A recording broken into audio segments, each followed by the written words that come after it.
macaafa Hosee raajicha boqonnaa 7:8 haga 16 waliin ilaalla.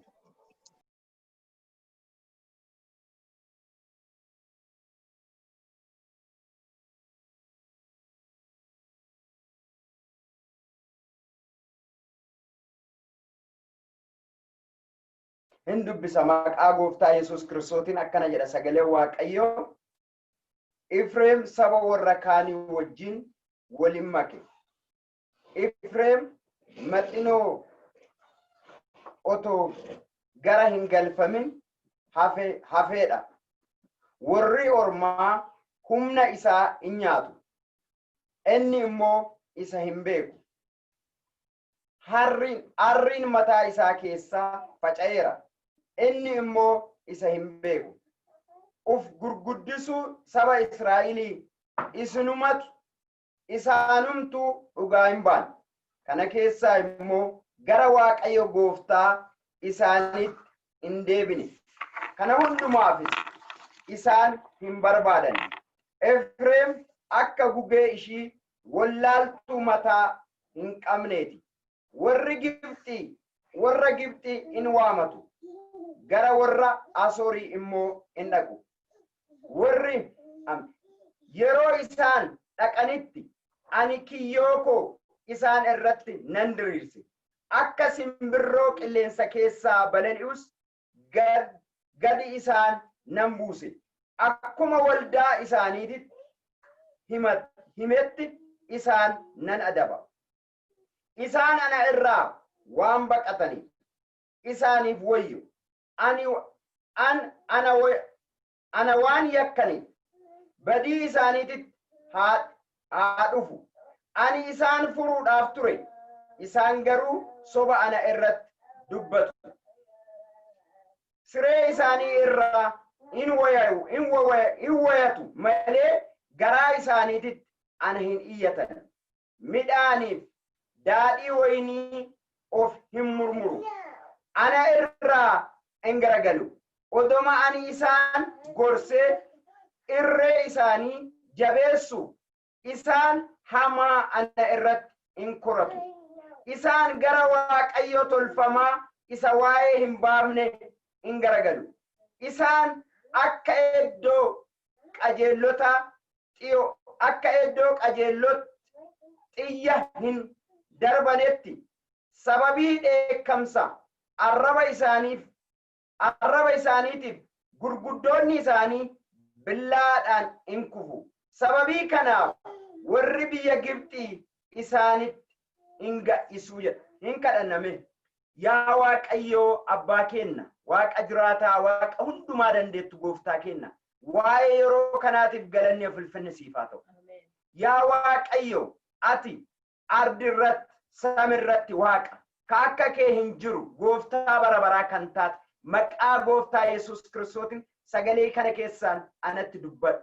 Sagalee kana keessatti saba keetitti dubbadhu. Yaa Waaqayyo isa dubbifanne, isa yaa Waaqayyo dhageenye, isa yaa Waaqayyo ati nutti dubbatte qabannee gara afoo akka tarkaanfannu maqaa Yesuus Kiristootiin hafuuritti nu tarkaanfachiisu nuuf haa kennamu.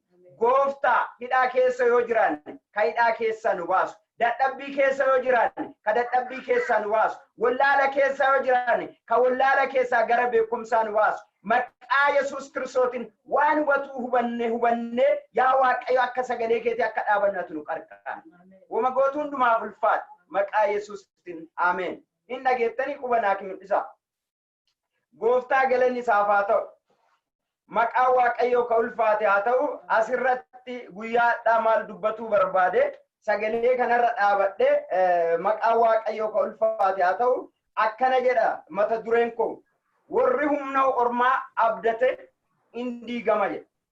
In diigama. Warri humna ormaa abdate in diigama. Maqaan gooftaa ka ulfaate haa ta'u. Warri humna ormaa abdate in diigama.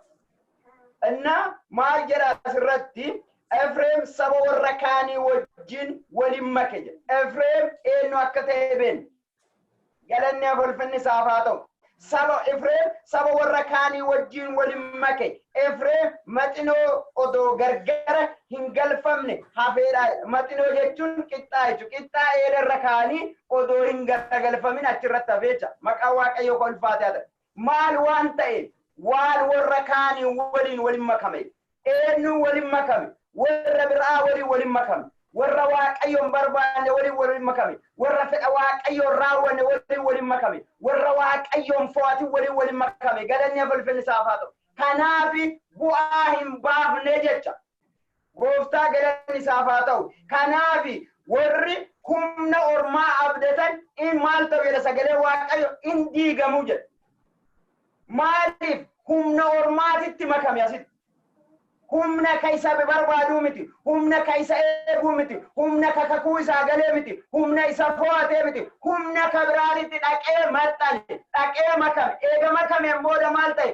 akkuma nama qixxaa'ee irratti godhameetitti achirratti hafe homaan baafne bu'aa finne jedhe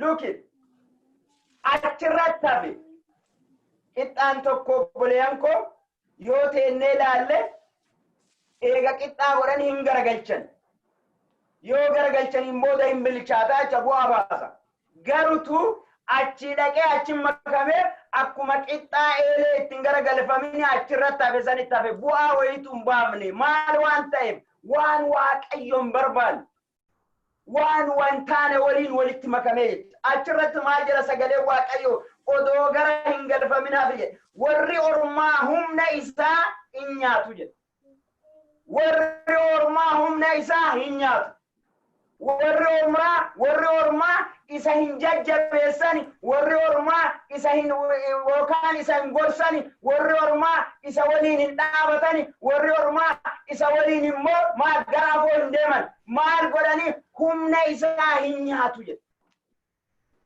galanni ulfinni isaaf haa ta'u eddoo hin taanetti humni keessan hin bahin maqaa Waaqayyoo kolfaate haa ta'u eddoo Waaqayyoon barbaannetti walitti hin makamina galanni ulfinni isaaf haa ta'u bu'aan baaftu humna kee kabiraattu nyaata warri ormaa humna isaa maal godhan jedha sagalee Waaqayyoo warri ormaa humna isaa hin nyaatan inni immoo isa hin beeku maaliif beekuu dhabe beektu inni isaan abdateera kana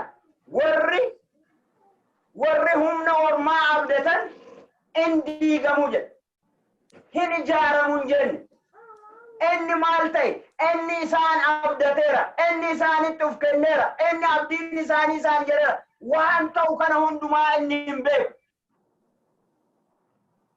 isaan garuu jedhe isaaf hin oo'ani isaaf hin yaadani jedhe isaan humna isaa nyaatu malee isaan dhiiga isaa dhuguu malee isaan qabeenya isaa saamuu malee waa'ee isaa hin yaadaniif jedhe inni maal ta'e jedha arriin irraan garagalee jedhe dadhabee jedhe fuuraa fixatee jedhe waan godhu kana hundumaayyuu itti hin mul'atu maal waan ta'e isaan waan abdate galanni ulfinni isaaf haa ta'u Ameen. maqaa Waaqayyoo kolfaate haa ta'u eenyuun akka abdatte beeki yaa saba Waaqayyo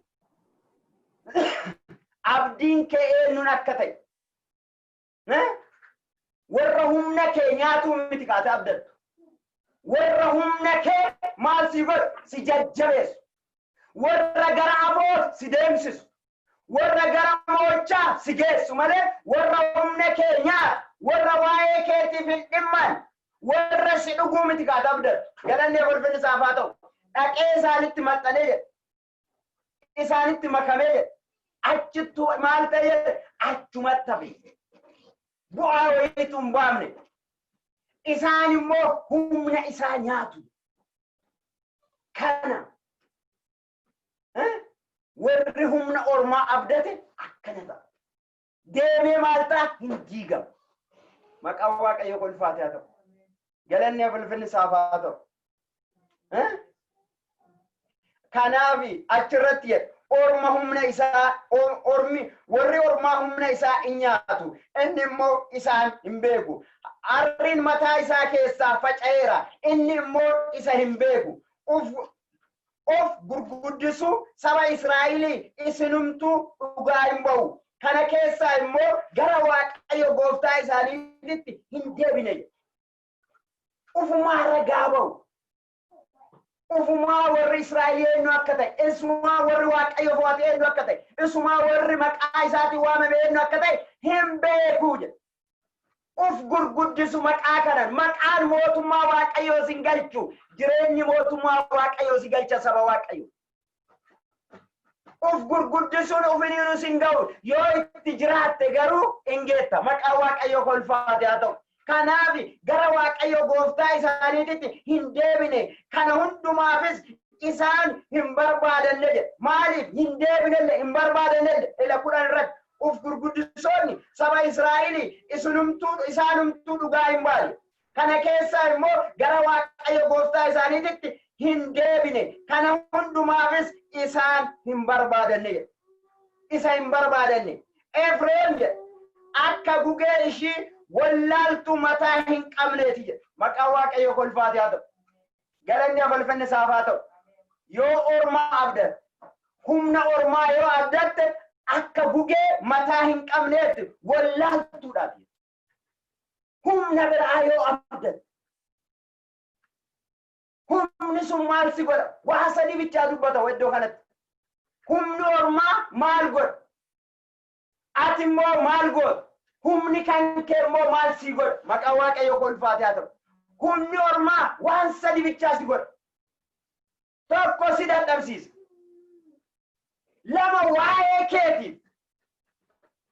Lama waa'ee keetiif si oo'uuf, si yaaduuf bootaa takka illee hin kennu. Sadaffaa isaa immoo yoo rakkinni tokko gale immoo quba sitti qaba. Galanni afalfanne isaaf haa ta'u. Ati maalidha? Ati kana hundumaa hin argitu. Maaliif? Isa abdatte waan ta'e. Humna kee dhiifte, humna Waaqayyo, humna dhugaa dhiifte, humna sobaa waan abdatte. Kanaaf waan ta'u kana hundumaa ati hin argitu. Garuu ati dhuma irratti maal taata? Hin diigamta, hin badde. Hin diigamtu. Galma hin geettu. Dhugaan si keessa hin jiru. Sobaan guutamteetta. Maqaa Waaqayyo kolfaate haa ta'u. Galanni kolfanne isaaf haa ta'u. Yeroo isaan jira lakkoofsa 11 irratti 12 irratti. Yeroo isaan dhaqanii ani kiyyoo koo isaan irratti nan diriirsa. Akka simbirroo qilleensa keessaa balali'utti gadi isaan nan buusa. Akkuma waldaa isaaniitti himeetti isaan nan adaban. Maqaa Waaqayyo kolfaate haa ta'u. Humni kan kee kun immoo humni dhugaa kun immoo maal si godha? Si adaba. Humni ormaa immoo si luqqisa. Dhiiga kee si dhuga. Humni kan kee immoo waan ati sarraa garagalteef gaafa sitti dammaqe immoo maal si godha? Si adaba. Garam dhaxxaree? Eessa galtaree? Iddoo kam dhaxxaree? Ganamaan beektee hin deebine. Ganamaan beektee dhaabanne. Ganamaan beektee karaa kee hin filanne. Karaa irraa gadde. Kun dhiiga kee si dhuga. Kun immoo waa'ee keetiif hin yaadu. Kun immoo gaafa rakkinni tokko gale maal godhaa? Quba sitti qaba. Humni kee immoo kan kee immoo ka dhugaa kan kee immoo maal godha? Inni illee maal godha? Sitti garagala. Maqaa Waaqayyo kolfaate haa ta'u. Maaliif kararraa dabde? Waamicha kee gadhiifte, iddoo kee gadhiifte, kennaa si kenname gadhiifte, waan hojjedhu jedhamee sitti raawwatame, daandii irra deemu daandii gadhiifte, haaree keessaa baatee haaree biraatiin badde. Kanaaf maal godha? Haaree sin laalu sunillee maqaa Waaqayyo kolfaate haa ta'u. Kanaaf yeroo isaan dhaqanitti ani kiyyoo koo isaan irratti nan diriirsa. Akka simbirroo qilleensa keessa balali'anitti gadi isaan nan buusa. Akkuma waldaa isaanitti himetti isaan nan adaba. Kun immoo humna keeti. Humna kan kee kaati wallaaltee gara humna kaanii gara humna ormaa abdattee biraa deemte. Kun immoo maal godha? Si adaba humni kan keellee kaati irraa garagalteellee maqaa Waaqayyo kolfaate haa ta'u. akkana yara lakkoofsa 13 irratti isaan ana irraa waan baqataniif jedha. Humna kan kee isa dhugaa. Humna kan kee kaatirra deemuu qabdu. Maqaan Waaqayyoo kolfaatee haa ta'u. Isaan ana irraa waan baqataniif isaaniif wayyo. Ani wannan ana waan yakkaniif badiinsi isaan irratti haa dhufu. Ani isaan furuudhaaf ture jedha. Isaan garuu soba ana irratti hin dubbatu jedha. Maqaan Waaqayyoo kolfaatee haa ta'u. Look it. Saba Israa'eliiti Waaqayyo kan dhufe isaan furuudhaaf. Isaan immoo isarratti maal godhan? Soba dubbatan. Soba lallaban. Waan hin taane haasan. Waan garaa isaanii barbaadan. Waan benefiitii addaate isaanii faayaa fiigan. Maqaan Waaqayyoo kolfaatee haa ta'u. Waaqayyoon isaanii immoo kabaruutiif isaan kaase. Maqaan Gooftaa. Siree isaanii irraa siree isaanii irrattis hin wayatu malee garaa isaaniitiin anatti iyyanii. Midhaaniif daadhii wayinii ofii maal godhani hin mormuruu jedha. Ana irraa hin garagalu. Odomaan isaan gorse. Isaanis hamma ana irrattis hin koratu jedha. Isaan hama ana irratti hin koratu. Isaan gara Waaqayyoo tolfamaa isa waa'ee hin baafnetti hin garagalu. Isaan akka iddoo qajeelotaatitti xiyya hin darbannetti. Sababii dheekkamsa xiyya hin darbannetti. Sababii dheekkamsa arraba isaaniitiif gurguddoonni isaanii billaadhaan hin kufu. Sababii kanaaf warri biyya Gibxii isaanitti hin ga'isu. Maqaan Waaqayyoo kolfaatee. Argitu warri biyya Gibxii warri humni ormaa isaanitti hin ga'isa. Isaanitti quba hin qaba. Isaanitti hin dhaadata. Maaliif gaafa isaan dhumatan? Maaliif gaafa isaan buqqaan? Isaan hin baasan kaa. Isaanitti fayyadamu malee. Isaan dhuga isaanii dhugan malee. Isaan jireenya isaanii nyaatan malee. Maqaan Waaqayyoo kolfaatee haa ta'u. Galanni ulfinni isaaf haa ta'u. Yesuus Gooftaan. Maaltu ta'aara dhalaata? Nu keessatti maaltu ta'aara? Biyya keenya irratti maaltu ta'aara? Obboleen koo akkuma torbaan addaa dubbadhe. Wanti addaa wanti tokkollee hin jiru. Wanti sagalee Waaqayyoon adda ba'e takkallee hin jiru.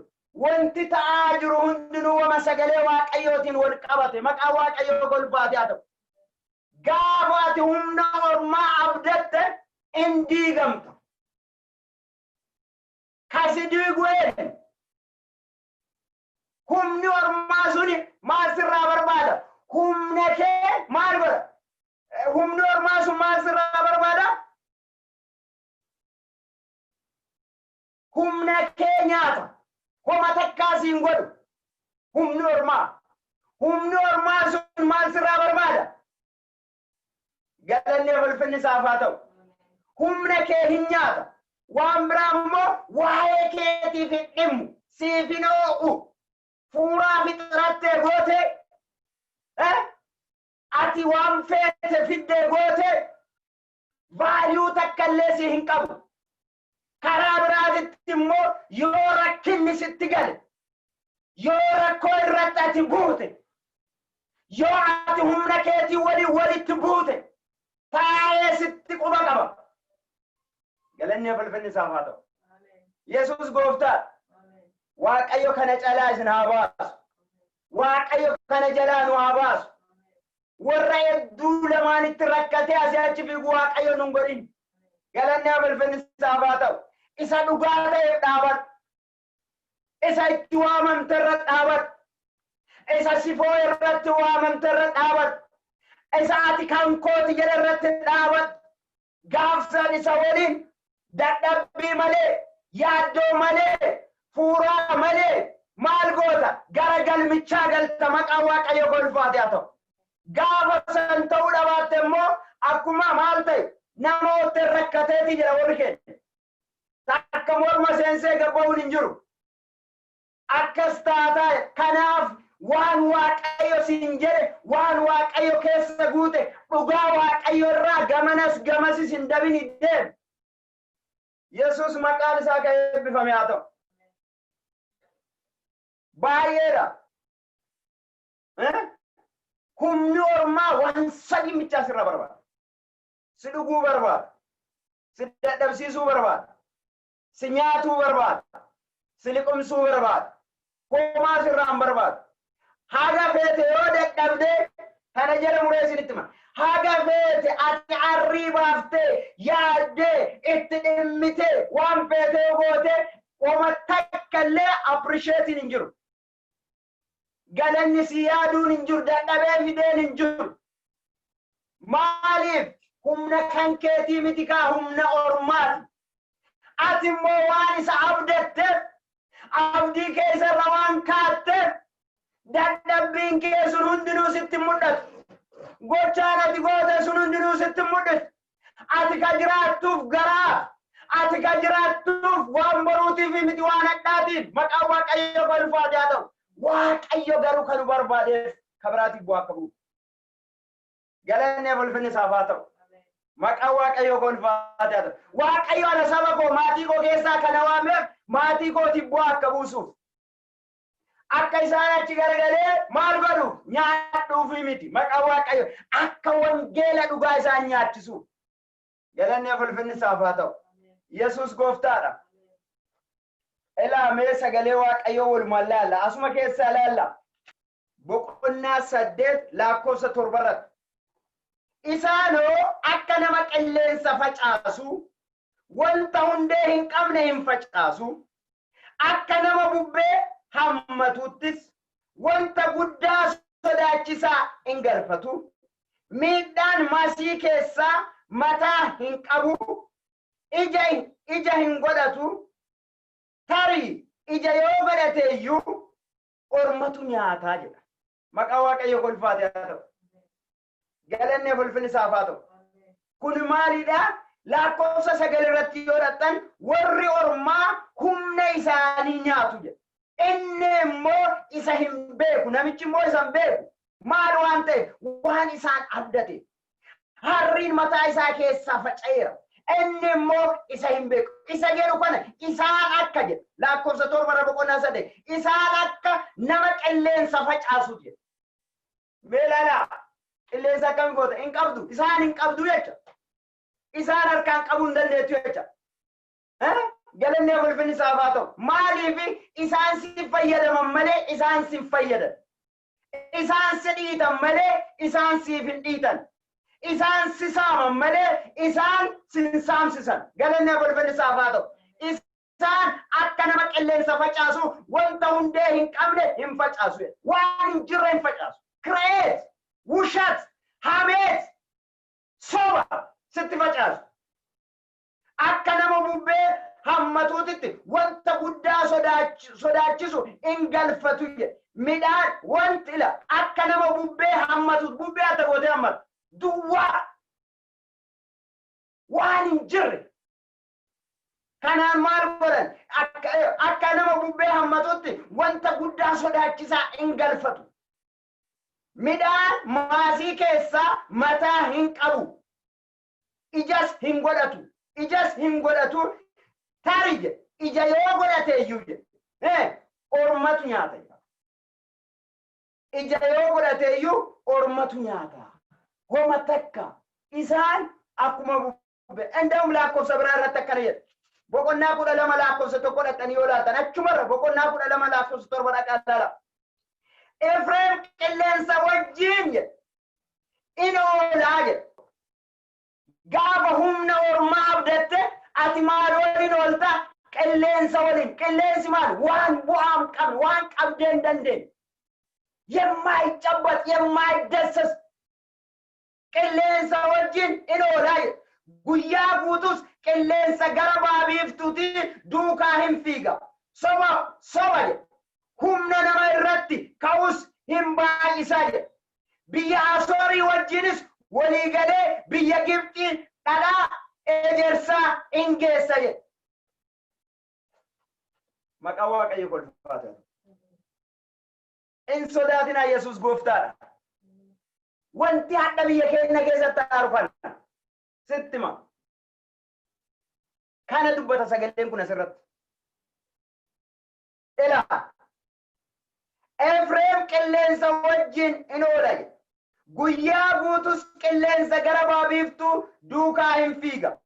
Saba humna namaa irrattis ka'us hin baay'isa. Biyya Asorii wajjin walii galee biyya Gibxii dhadhaa ejersaa in geessaa jedha. Naa 12 lakkoofsatu akkana. Efreem qilleensa wajjin in oola. Guyyaa guutuu qilleensa gara baabiiftuu duukaa hin fiiga. Soba humna nama irratti ka'us in baay'isa. Biyya Asorii wajjinis walii galee biyya Gibxiis dhadhaa ejersaa in geessaa jedha. Maqaan isaa ulfaate haa ta'u. Inna inni Israa'el irraa barbaade kabiraat. Israa'el irraa kabiraat. Inni garuu waan qabu warra Asorii walii galee dhadhaa ejersaa gara maalii gara Gibxii in geessaa jedha. Maaliif jarri kun hin nyaatan malee, hin dhugan malee, hin elman malee bu'aa wayiituu hin baasu jecha. Maaliif bubbeen maal godha beektu yoo dhufu bubbeen si dhiiba yookaan garana si dhaa yookaan garana si dhaa. Efreem bubbee waliin oolaayi. Isatu achi as si dhaa jecha. Saba hin qabu jecha. Maaliif bubbee yoo garanaa dhufe garanaadha yookaan lafa xaragee deema yookaan naannoo buqqisee deema bubbeen. Kan inni waliin oolu bubbee waliini. Kan inni waliin deemu kan godhuufis kana. Ka Waaqayyoo isaati odoo hin taane Waaqayyoo Ormaa. Humna Ormaa abdee waan deemuuf waan godhu kana hundumaa wama gaarii godhatti fakkaatan. Goora galanni isaaf haa ta'u. Kanaaf teennee yoo ilaalle koo homaa isin hin dinqisiisin. Homaa jechuma Waaqaatu raawwatame. Gaaftuu sagalee Waaqayyoo. Isaan maal ta'anii jedha sagalee Waaqayyoo hin diigamanii jedha. Hin ijaaramanii miti hin diigamanii jedha. Qaamtaa ka ulfaate haa ta'u. Warri hadhallee saba keenya diigaaf. Warri hadhallee saba keenya saamsaaf. Warri hadhallee saba keenya harkisaaf. Hin diigaman malee hin ijaaramanii. Gooftaa galanni isaaf haa ta'u. Ameen. Ameen. Kalees ture. Durus ture. Waa'ee saba Israa'elii dubbata. Waa'ee saba Israa'elii hin deemu dubbata. Waa'ee warra saba Israa'elii kabiraa deemu dubbata. Garuu teettee yoo ilaalte dhumti isaa hin diigame jedha. Humna Ormaa waan abdateef humni Ormaa sun maal godhe galmas hin ga'u hin diigamne. Kanaaf haadhallee sanumatti aara. Humni Ormaa suni akka waan bubbeeti bu'aas hin qabu. Asii achisa garanassidhaa garansi deebisa. Yoo barbaade waan barbaade xaragee deema. Maqaan Waaqayyoo kolfaate haa ta'u. Galannee kolfinni isaaf haa ta'u. Kanaa jedha wangeelli. Maqaan Waaqayyoo. Kanaaf waa kana keessatti maal gootan beektu saba Waaqayyoo isin Waaqa kadhatu. Akkuma reeffa isaanii isin gara Waaqaa iyyattan. Yoo ulfinaa ta'eera Waaqayyoo hin argamte maqaan Waaqayyoo kolfaate haa ta'u.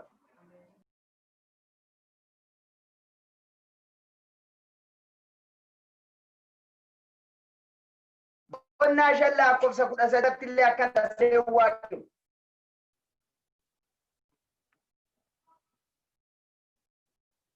Efreem dhukkuba isaa Yahudaanis madaa isaa yommuu arge. Efreem dhukkuba isaa Yahudaanis madaa isaa yommuu arge. Yommuu Efreem biyya Asorii dhaqee mooticha guddaa sanitti in ergate.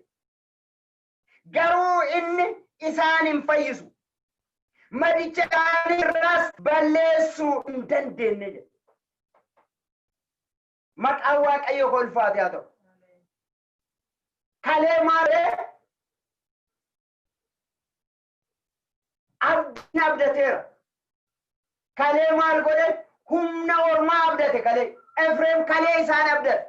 Yoo maal yoo dhaqe isaanitti yoo maal ta'u yoo kalee isaan immoo hojjechi yoo maal ta'u yoo kalee isaan immoo waa'ee isaallee hin ooyin. Yoo inni immoo arrii dhagarraa yaa'utu dadhabee waa'ee isaaniitiif hojjeta. Haadha garuu hin kufee Efreem dhukkuba Efreem dhukkuba isaa Yahudoonnis madaa isaa yommuu arge Efreem dhukkuba isaa Yahudaanis madaa isaa yommuu arge yommus Efreem biyya Asorii dhaqe mooticha guddaa saniinis mooticha guddaa sanitti ergate garuu inni isaan fayyisuu madichas isaan irraa balleessuu hin dandeenye maqaa Waaqayyoo kolfaate haa ta'u. Sitti fayyadame malee si xuuxa malee si dhuga malee si liqimsa malee si saama malee inni mataan isaa maali akka bubbee Efreem akka nama bubbee waliin oolee isa waliin oolte malee waan qabatamaa bu'aa si baasu hin qabu. Kanaaf diigaman illee borullee bara baraanillee Eddoo kee buutee isa Waaqayyo si kaayoo hin dhaabanne yoo garaa keetiif jette yoo wantoota gargatiif jira asii achi raafamte sagalee Waaqayyoo inni kalee dhugaa keessatti hojjeta. Sagalee Waaqayyoo dhugaadha. Sagalee Waaqayyoo nama boossa. Sagalee Waaqayyoo nama dhaaba. Sagalee Waaqayyoo nama tarkaanfachisa. Sagalee Waaqayyoo hin sobu dhugaadha. Hin raawwata. Warri hadha kee gurguraa jiranis warri hadha saba kee gurguraa jiranis akka waan haalii waliin oolaniti bubbee waliin oolan isaan irraa benefiitii fudhatan malee isaan jararraa benefiitii fudhatu hin danda'an. Isaan isaanitti fayyadaman malee isaan kunneen si fayyaduu hin danda'an. Ati garuu maal goote humna isaanii abdate.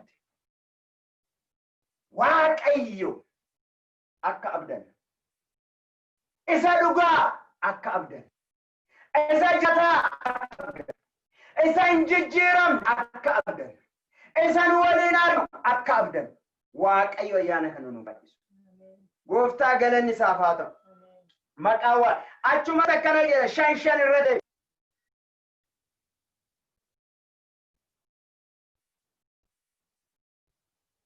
Boqonnaa shan irratti laakana wanti Israa'el ittiin wanti Israa'el ittiin of gurgudu isumtu dhugaa hin ba'a. Israa'eliif yakka isaaniitiin hin gufatu. Yahudoonnis immoo isaan wajjin hin gufatu jedha. Maqaa Waaqayyoo kolfaate haa ta'u. Maal ta'anii Gooftaa galanni isaaf haa ta'u. Hawwii jirtanii? Tasfaayee? Jirra, Paaster jira. Gooftaa galanni isaaf haa ta'u. Shan irratti achuma irratti akkana wanti Israa'el ittiin of gurguddisu isumtuu dhugaa hin ba'a. Israa'eliif yakki isaaniitiin hin gufatu. Yahudoonnis immoo isaan wajjin hin gufatu. Ufuma ofiitii Israa'elis hin gufatu. Ofiitii Yahudoonnis hin gufatu. Waliin qabatanii gufatu malee Waaqayyo iddoo ulfinnaa jira. Waaqayyo iddoo dhugaa jira. Waaqayyo akka isaan hin kufneef Waaqayyo isaan waliin ta'e malee isaan gufachiisuu miti. Warri ummata, warri saba, warri biyya gufachiisan deemanii ufuma ofiitu gufatu malee ummanni hin gufatu. Maqaa Waaqayyoo kolfaataa ta'u. Galanni ulfinni isaaf haa ta'u. Maaliif ummataaf Waaqa waliif fide iddoo kanatti? Wanta wal fidu jira. Ummataaf Waaqa namni biyya bulchu ummatatu biyya filata. Ummata waan manni jedhaniin dhagaa. Geggeessaan isaanii ummata. Kanaaf Waaqayyo immoo saba Israa'elii Waaqayyo godhe ofii filate. Waaqayyo ofii Waaqayyo isaan geggeessa. Waaqayyo isaan waliin ta'a. waaqayyo isaan mul'isa waaqayyo jireenyata kanaafi haadhallee yoo ta'e ilaalle wanti biyya lafaa keessatti aaru guyyaa tokko warri humna ormaa abdate indigama galanni fulfinni saafaatu kadiigu eenyu beektu galanni fulfinni saafaatu abbaa dhugaattu diiga nama jalaa waan dhokate fakkaata saba jalaa waan dhokate fakkaata jalaa waan dhokate fakkaata wanti dhokate tokko hin jiru isaan jedhaa biqilee waaqayyo waan nyaatanii waan dhuganiif garaa ofii guutuudhaaf jecha ana irraanfatanii jedha galanni fulfinni isaaf ta'u isaan hadhallee waan nyaataniif waan dhuganiif jecha saba bakka bu'an san irraanfatan maqaa waaqayyo golfaatee haa ta'u galanni fulfinni isaaf ta'u Yesus gooftaa kanaafi wangeelli addaan baasee waa hundumaa lafa kaa'e inni dheengadda dubbate inni rasan keessatti waa'ee saba Israa'eliitiif waa'ee warra saba Israa'eliin ta'an gargar baay'ee dubbate yoo saba isaanii waliin dhaabatan yoo waaqa isaanii dhagaan gara ba'aa deemani yoo waaqa isaanii dhageenye yoo waaqa biraa ammoo waaqa nuutaa ta'anii abdii isaatti horatani akka nama bubbee waliin jiraateeti bubbee yoo dhufu asiisidhaa gara naasidhaa qabee nageenya buqqisee deema galanni fulfinni isaaf ta'u benefiitii wayiituun qabdu harkaan qabdu cabbaxxee hin dandeettu isatu si raasa malee akkasitti raafamanii maqaan waaqayyo kolfaa ta'u haadhallee wanti ta'aaru haadhallee wanti argaaru isin hin dinqisiisin saba waaqayyo agamaachuu isin dinqisiisin jechi kun maaliifi wanta kalee ta'eetu haadhallee ta'a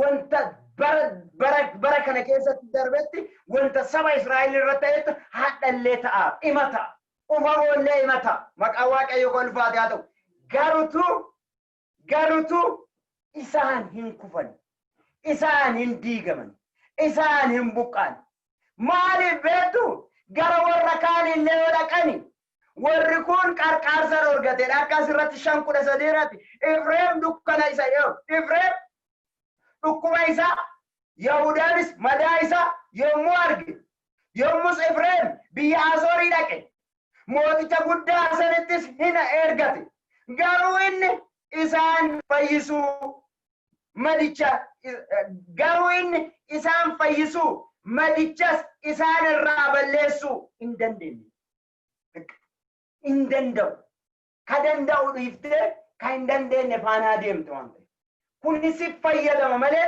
siin fayyadu kuni malee siin obaasu kuni si malee si iddee kee akka si iddee si xuuxa malee homa takka bu'aa sirraa hin baasu maqaa waaqayyo kolfaatee haa ta'u galanni fulfinni gooftaaf haa ta'u maqaa waaqayyo kolfaatee haa ta'u boqonnaa 11 lakkoofsa 3 akkana jedha anillee sanyii Efreemii daa'imsiisee nan barsiisee kaasuttis ol isaan nan fuudhee isaan garuu kan isaan fayyisu ana akka ta'e hin beekne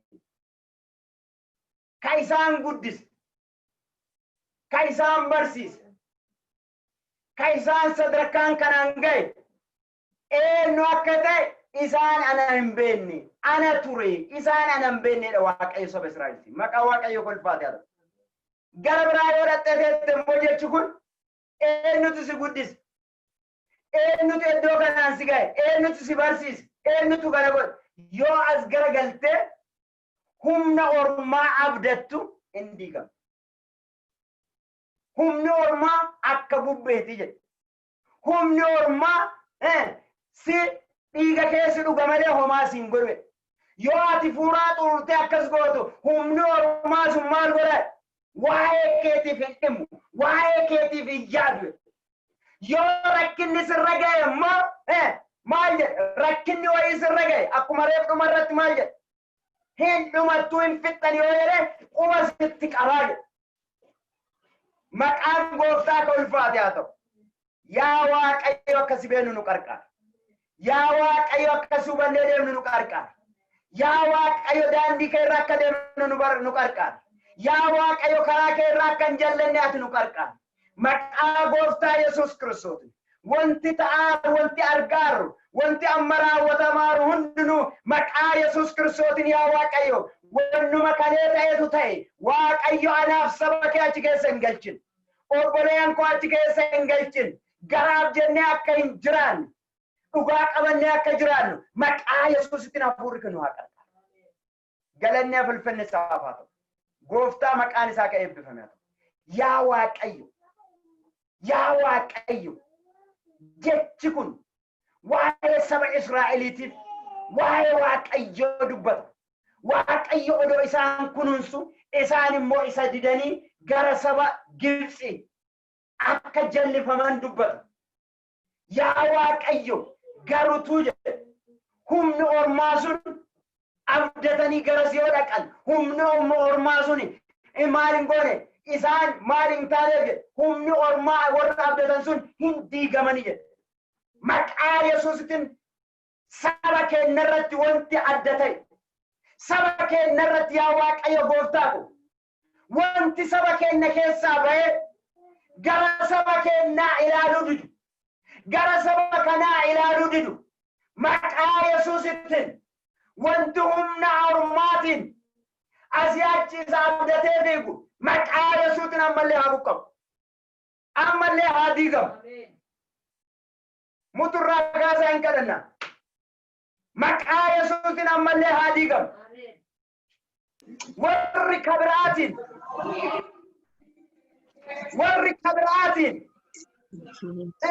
obboleen koo sagaleen kun waa'ee saba Israa'eliitiif Waaqayyoo dubbatu akkamitti sabni Israa'elii Waaqayyoon dhiisanii gara Gibxi gara Sooriyaa asii achi raafaman dubbata garuutuu humna ormaa abdatanii waan deemaniif hin diigamanii jedhe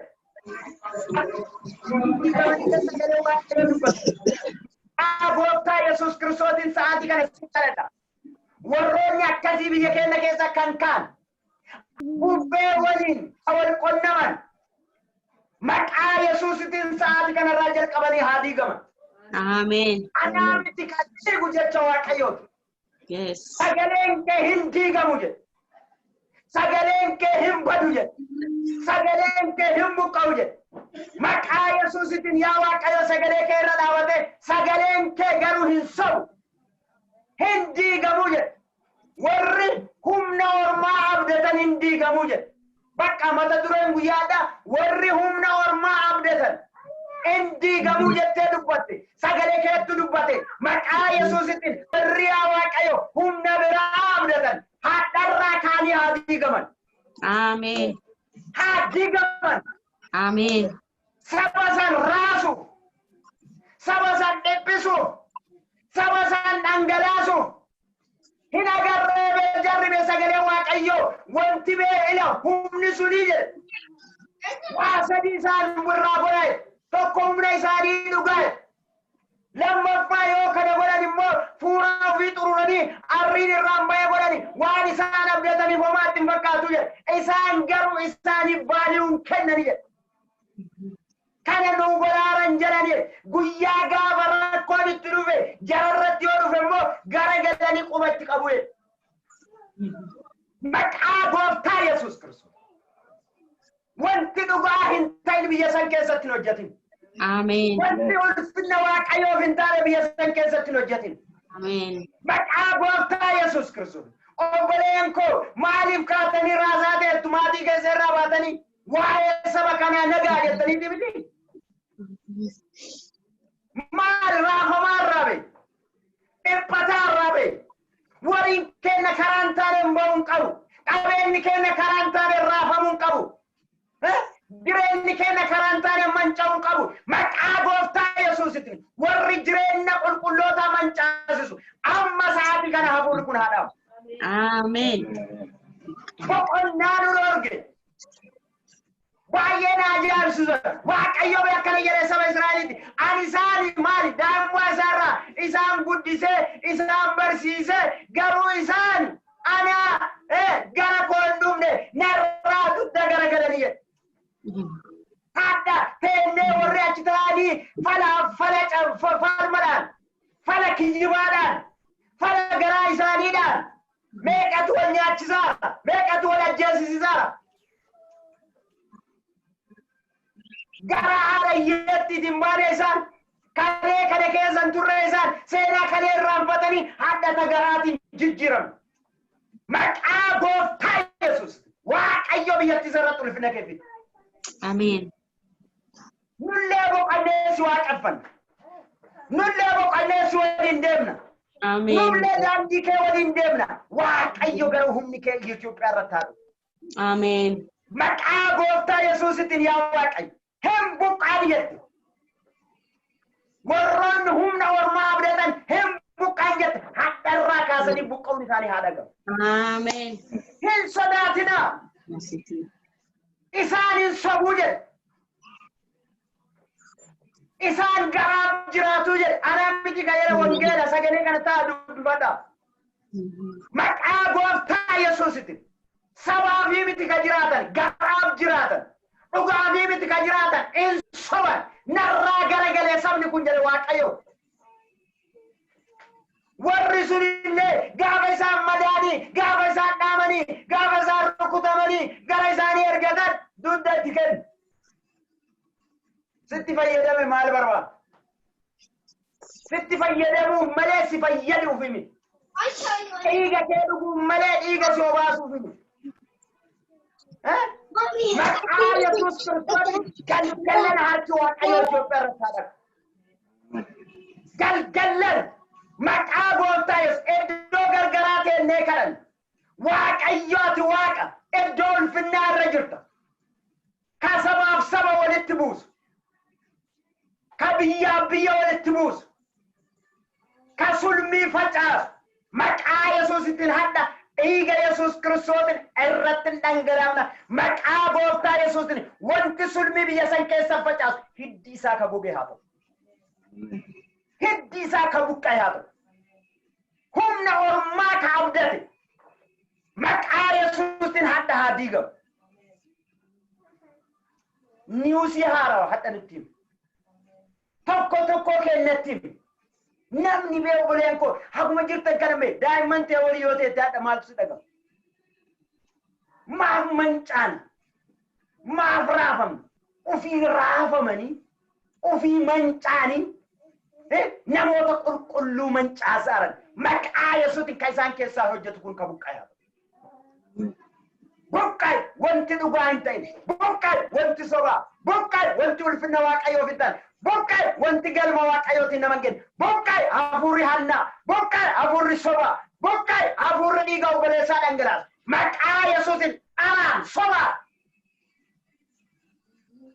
Hafuurichi kunila haa dhugaamamu galgala kana. Gooftaa galanni isaaf haa ta'u. Maqaa Waaqayyoo kan ulfaate haa ta'u. Obboleessa keenya tasfaayoo waliin kadhannee sagantaa keenya finna. Yesuus Kiristoos gooftaadha. Amen.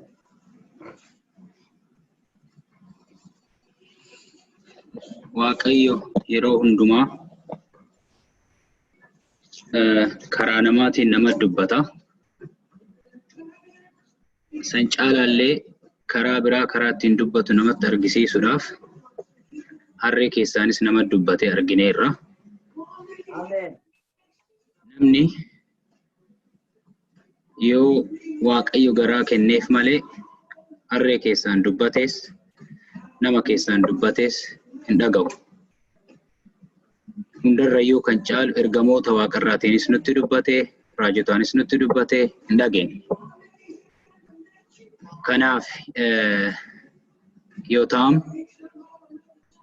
saba Sheekemitti yoo dubbatu akkas jedha. Abboota firdii boqonnaa 9 irratti.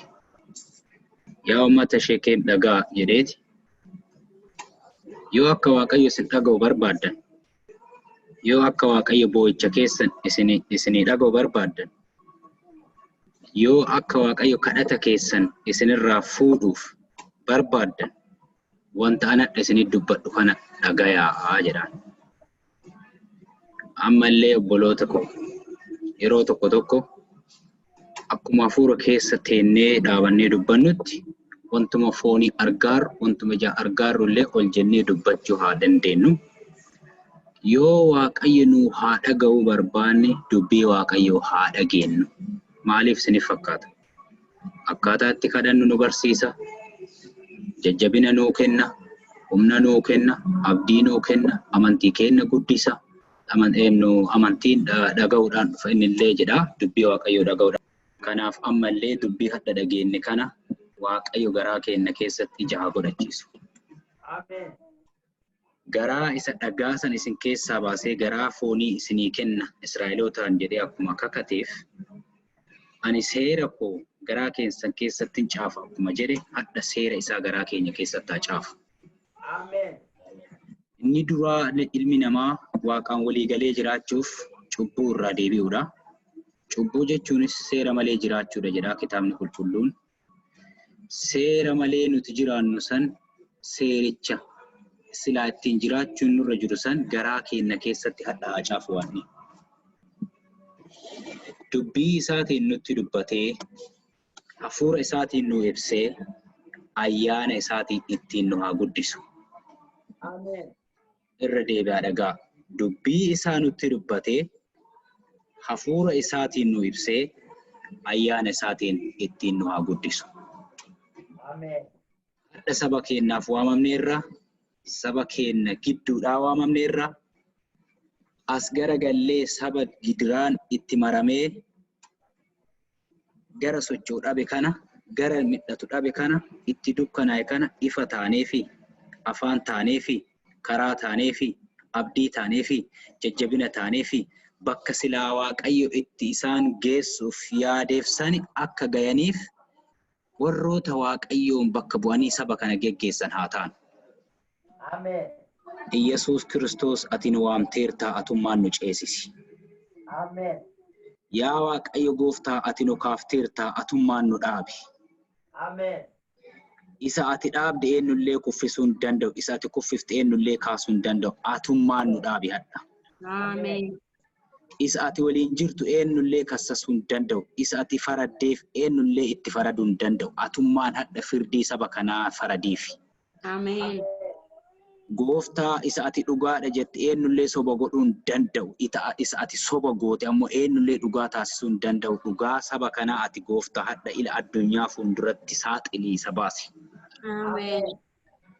Namoonni dhumaaranii kun dhibamaaranii kun hidhamaaranii kun afaan qabamaaranii dubbachuullee sodaataniirani garuu ati eenyullee afaan kee qabuu kan dandeenye dubbadhu hadha Waaqayyo. Amen. Yesus. Anana hiitanii wangeela Waaqayyoo hin hiitan jedhe Phaawulos. Anana hiitan wangeela Waaqayyoo hin hiitan jedhe. Hadha ila ana haa hidhan obboleeyyan koo haa hidhan garuu dhugaa Waaqayyoo hidhuu hin danda'ani dhugaa Waaqayyoo baqaqxee haa baatu hadha. Amen. Awwaalanii irra taanii guyyaa sadi booda dhakaa diigdee akkuma kaate hadha ila dhugaan isaan hidhanii irra taa'aaran sun isaanuma keessaa dho'ee haa ba'u. Amen. Afaanuma isaanii keessaa haa dubbatamu dhugaan. Amen. Qajeelina ijoollee Waaqayyoo yaa Waaqayyo ati hadha jallootaan kan mo'atamaaru kana ila jalloota qajeelota kee irratti ka'aaran kana afaan isaanii gadi deebisi. Amen. Irree isaanii gadi cabsi. Amen. Karaa isaanii itti cufi. Amen. Dubbii isaanii harkaa diigi. Amen. Walgayii isaanii jalaa diigi. Amen. Afaan isaanii wal keessa daddabarsi. Amen. Gimbiin isaan mootummaa kenna jedhanii asii ol ijaarratan akkuma Baabiloonii gubbaasanii haa diigamu. Amen. Hundeedhaan gara haa galu. Amen. Maqaa Yesuus Kiristoos Fari'oon ani waaqa anaaf sagadaa jedhe Naabukadnetsoor ani waaqa anaaf sagadaa jedhe hundinuu garuu gaafa Waaqayyo lakki jedhee dhaga'uu didan gaggara galanii kaan hangafoota isaa harkaa fixe kaan gad deebisee qotiyyootti isa deebisee marga isa dheechise isa hadha ila dhugaa kan kee jallisee dhugaa sabaa danqee anatu mootiidha ofiin jedhee biyya keessa burraaqusan gad isa deebisi adurreetti isa deebisi. Amen. Isa cabsii antuutatti isa galchi. Amen. Maqaa Yesuus Kiristoosiitiin dubbadhaa wanti Waaqayyo karoorse wanti Waaqayyo yaade dhugaan Waaqayyo galma hin gayaa dhugaa sanirra dhaabannee ceena sabni kun dhugaa Waaqayyootiin haa ce'u. Amen. waan kana hundumaa godhuuf ammoo nutillee ila abdannee amannee karaa ilma isaa isatti hidhannee akka deemnu ayyaanni isaa nu gargaaru. Ameen. Waan kana hundumaa gootuuf yaa Waaqayyo maqaa ilma kee Yesuus Kiristoositiin eebbifami. Ameen. Ameen. Akkasumatti in kadhanna. Waaqayyo isin haa eebbisu. Ameen. Waaqayyo isin haa eegu. Ameen. Waaqayyo fuula isaa isiniif haa ibsu. Ameen. Waaqayyo isiniif haa araaramu. Ameen. Waaqayyo nagaa isiniif haa kennu. Ameen. Ameen. Torbaan kun torbaan nagaa, torbaan eebbaa, torbaan mo'ichaa, torbaan waan haaraa itti arginu Waaqayyo nuuf haa godhu. Ameen.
Garanti